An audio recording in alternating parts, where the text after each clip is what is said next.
Voilà. Erreur humaine, c'est ce que j'ai dit à la fin, erreur humaine. Dommage. Mais bon, tu ne sais pas, à 37e, tu menais à 0. Le Brésil était très mal. Il n'était pas bien, on était plus fort. Après, l'homme du match a été Marcos, ça a été le gardien, qui a sorti encore 2-3 ballons. Mis 2 frappes, je pense, une pied gauche enroulé, une pied droit qui va juste chercher au poteau. Donc ce jour-là, on était meilleur que le Brésil. D'ailleurs, Scolari m'a donné une sélection mondiale 6 mois après pour les 100 ans du Real Madrid. Et il a écrit dans son livre ce qu'on a eu de plus dur, c'était contre la Belgique, on est passé à rien, dehors. Voilà. C'est comme ça que je joue un tournoi, de temps en temps, avec une décision qui fait mal. Mais bon, la vie, elle est passée, ça fait longtemps que j'ai tourné la page. D'ailleurs, j'ai joué deux derniers matchs avec mon genou qui était bloqué, j'avais mes disques qui étaient totalement foutus, donc je ne pouvais même plus jouer 10 minutes, je pense. Donc tu vois, ça ne m'a pas... voilà, on a donné une bonne propagande de notre football.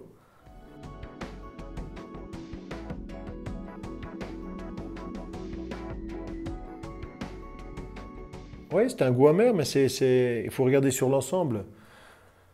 Tu sais, quand tu es éliminé, ça, tu sors avec les honneurs. On a été accueillis à Bruxelles comme si on avait gagné le match, parce qu'on est quand même un petit pays, seulement de 10 millions d'habitants. Et ce qu'on avait proposé, surtout dans le jeu, où tout le monde qui joue contre le Brésil en a peur, et nous, on n'a pas eu peur. On a avancé dessus.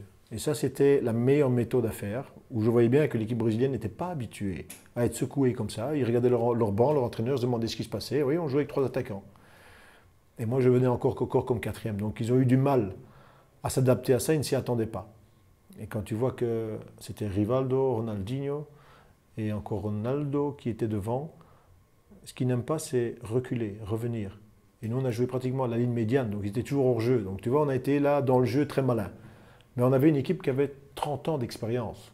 Donc on avait beaucoup de métiers, ce que cette équipe-ci n'a pas encore. Donc on va d'abord attendre qu'ils passent des tournois, mais c'est vrai qu'il y avait un petit goût amer. Moi, j'étais vite oublié, mon genou était pété.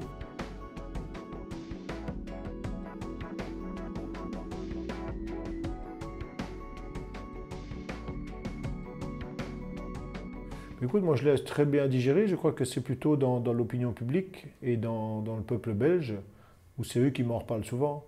Donc c'est pour ça qu'ils disent, tu as fini par le Brésil, et tu retrouves le Brésil au Brésil. Donc ce serait quand même, alors j'adore Felipe Scolari, qui est pour moi un grand monsieur, donc j'espère qu'on va se retrouver aussi, que j'aurai ma revanche, ce serait bien. Une revanche, je vais dire, amicale, dans le ton du fair play et du sport, parce que c'est une personne que j'aime beaucoup. Donc à partir de là, c'est bien. Voilà, chacun écrit son histoire, chacun avance avec son équipe. Et si on pourrait se rencontrer, ben, ce serait pas mal, je trouve.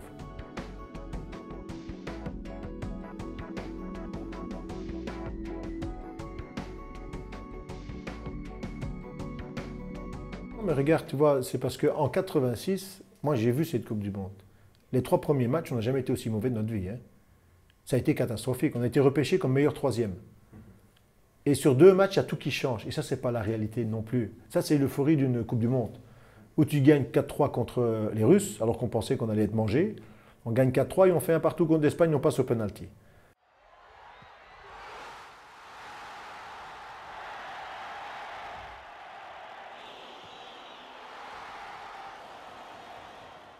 Et on finit dans les 4 premiers.